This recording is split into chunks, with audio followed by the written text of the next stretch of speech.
You're talking about circles? You seen Meet the Parents? This is one of my, I just thought of this when I saw, and I hope I have volume here up all the way. Oh, I don't have the volume set up. Shoot. Does anybody have a patch cord for sound?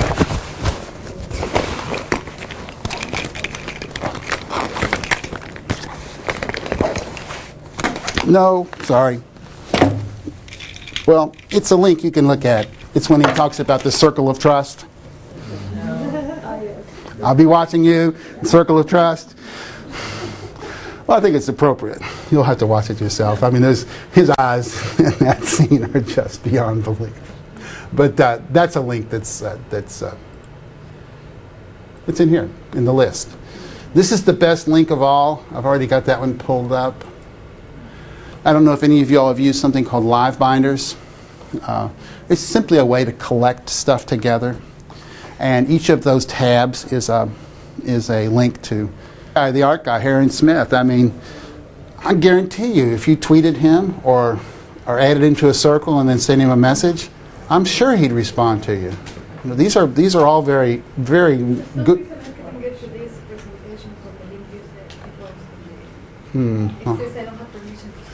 I'll have to, maybe I just got to go in and make it public. Maybe I haven't made it public yet. Remind me to do that before we're done. I'll do that.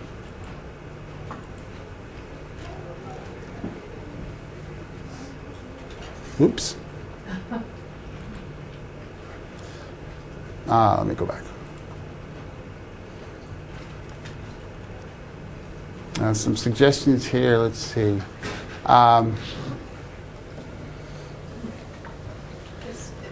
This is an imported PowerPoint. Yes, correct? it's a. Is this the way imported PowerPoints always look, very linear like this? No, I did it because it was fast. Okay, so you can import a PowerPoint and then hit Tab and then do the whole thing. What it does is it takes each slide and turns it into a picture. So then you edit the pictures from there. You can add your own stuff to it. Yeah, it doesn't have to be this linear. And I usually don't like things. This is really not much better than a PowerPoint, except that it's all graphical.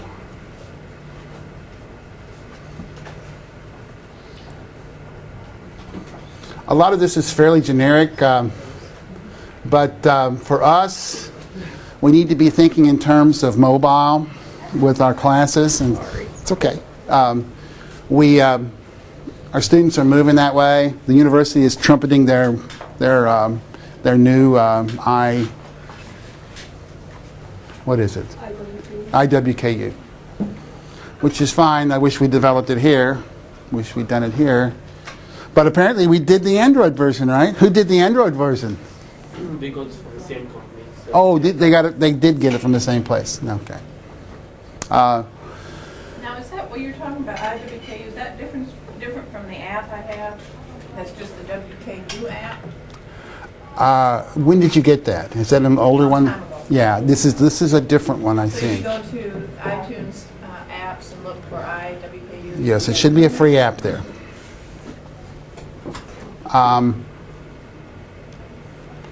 For example, if you've got if you've got an Android phone, you can create huddles, which are very much like, and I haven't done a lot with it. I haven't done this, but if you've got one of these, you can create meetings online with Huddle, with individuals in your circles. Have you used it, Huddles? Have you used Huddles yet? No. Again, I think it's like Sparks. It's a little bit underdeveloped so far, but their history is pretty good about working through these issues. So Huddle is the one you have to have an Android phone? Yes, you do. And doesn't that make sense for Google?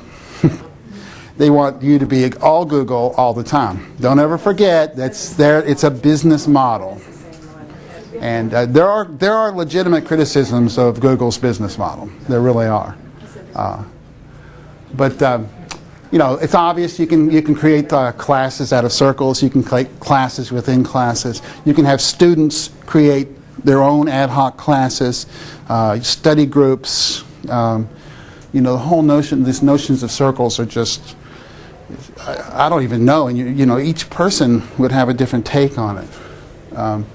I do a project in my English 100 class that's I call it the Google 20% project. Not very inventive, but have you all heard of Google's 20%, what they do? You have to spend 20% of your time on a project that is not related to what you're working on. You can work on anything.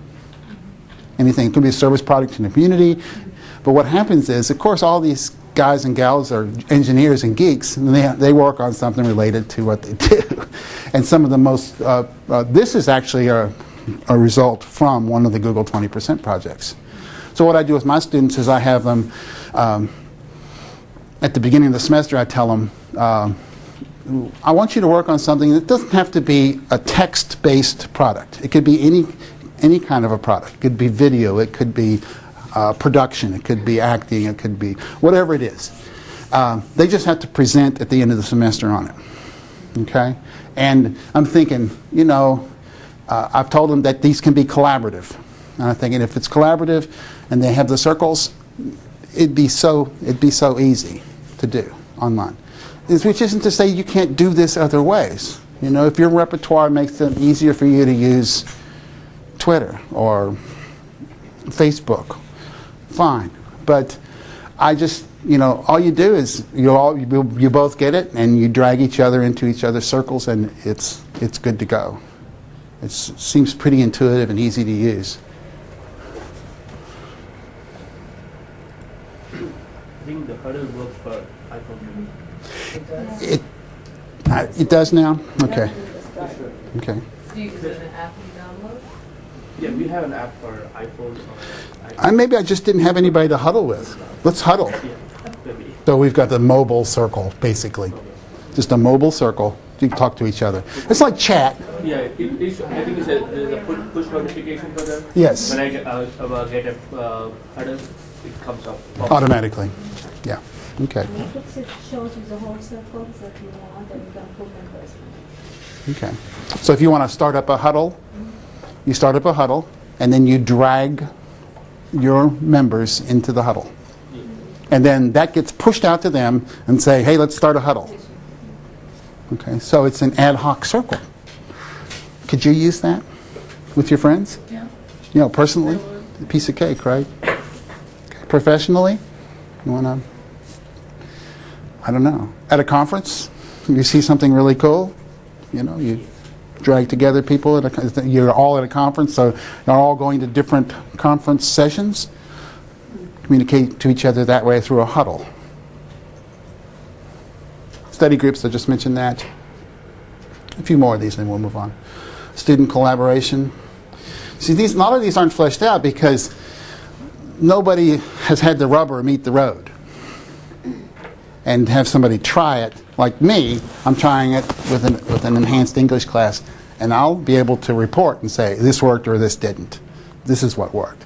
So by the end of the semester, I'll know and be able to tell other people whether this was worth doing or not, whether and how well it worked or didn't work. So it's ground floor time, folks. You know, you can get it on the ground floor. It's fun to be in on the ground floor on something new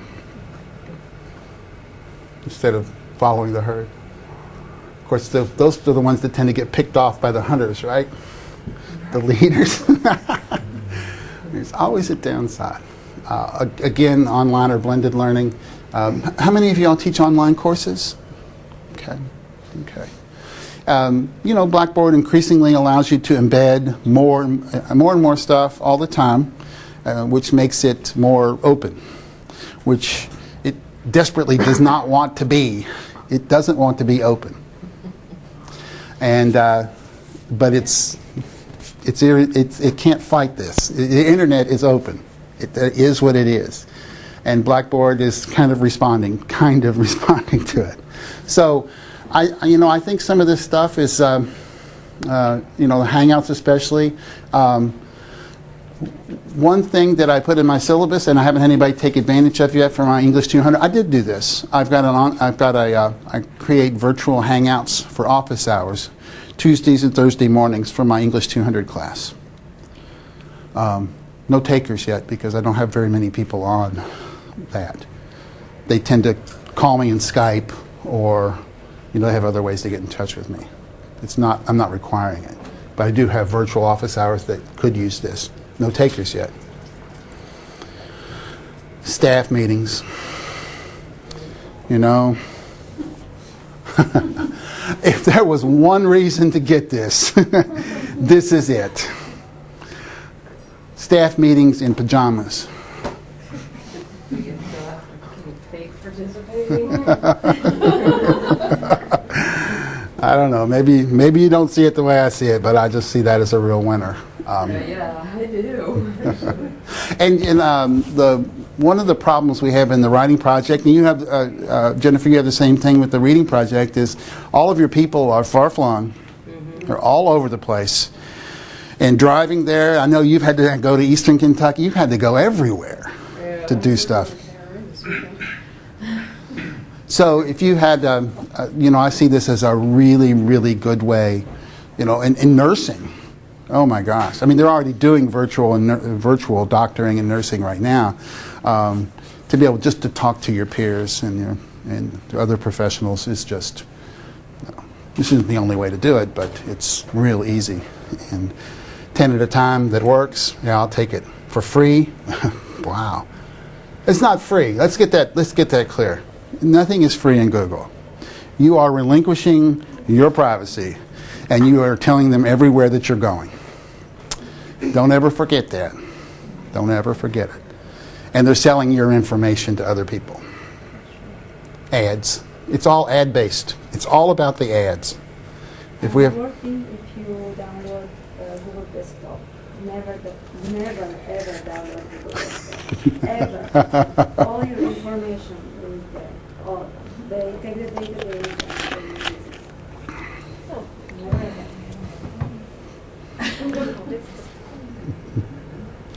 school PR, I don't. If you're a department head or you work with a department head, I don't know. This is. I tend to want to avoid anything like PR. I'm not good at it. So, but maybe you all, you can have a group, a professional group that you want to do PR for. This is a good one for it. This Vicki Davis is kind of famous in the K through 12 community for her reaching across school boundaries and working with schools around the world. I had a student last 2 years ago who did a presentation. Her Google 20% project was about becoming an au pair. She was thinking about becoming an au pair, and she had a friend in Germany who was one. So she did a Skype interview. She allowed her classmates to do a Skype interview with this person online, and that's one of the things they do is the flat classroom takes Thomas Friedman's idea of the flat world and apply it to the classroom. It seems to me like if we are truly an international university, that this is one way to make ourselves an international university. It says there you can move in and out of it, so if you're in a circle, you can take yourself out. Yeah. Yes, you can. Oops. Hinkty, Prezi. Writing prompts and reading and writing. Not quite sure how to do that. And again, you see this, and you'll find a particularly good application for yourself. Again, these have names down here, and you can talk to them. That's what I love about Twitter as a professional development tool, is that everybody is accessible. I've never had anybody say, "Forget you, I don't want to talk to you." Never. Just don't follow. Hmm? Just don't follow. No.